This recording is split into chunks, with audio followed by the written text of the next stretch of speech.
Okay, the forced supinated and the forced pronated single leg stance and or step back tap. I'm gonna do both of them.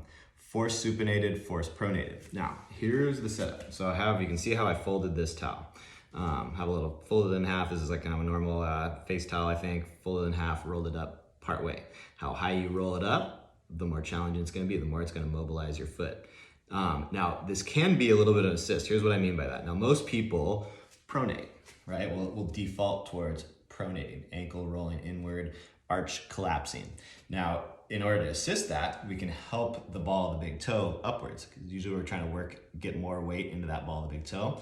So we can bring the ground to the ball of the big toe.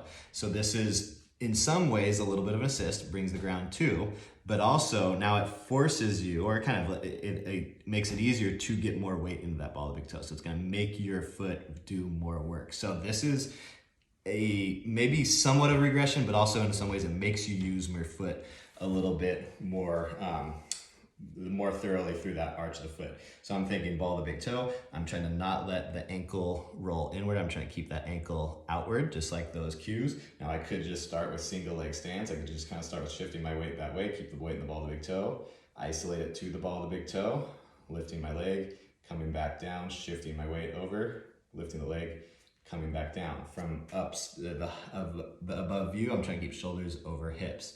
Long leg, ball of the big toe, so I keep shoulders in line with hips. Now I could take that into a step back tap. So I'm gonna show you now the side view. Same idea, ball of the big toes on that towel. And I could do the same tap, diagonal, trunk in line with back leg, come back up. Hinge, tap, trunk in line with back leg. I know you can't see back leg, but foot's kind of in line, back leg there, come back up. Now, to make this more challenging, typically, I can now go towel on the outer four toes. So I'm like ball of the big toe is what's on the ground here.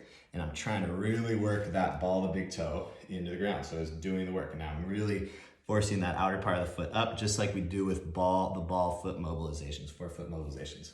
So I'm really trying to not let now the default's gonna wanna be that the ankle to come with that ball of the big toe. So I'm really working to keep ball of big toe down, ankle outward, ankle in line with forefoot here.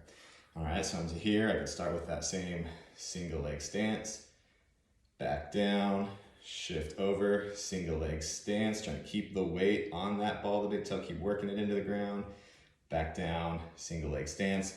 And I could also do the same step back tap with my foot in that position. All the more, you know what, keep the view from this angle here, because all the more it's gonna want to be deviating trunk that way, or thigh rolling in. So all the more challenging to try to keep thigh in line with foot. As I step back, shoulders, and it's tough to see here, but shoulders in line with hips as I do the same step back tap or step back tap to hip drive. Whew. Afterwards, foot is gonna be feeling like it's working. Force pronated, force supinated, single leg stance, and step back tap. Thank you.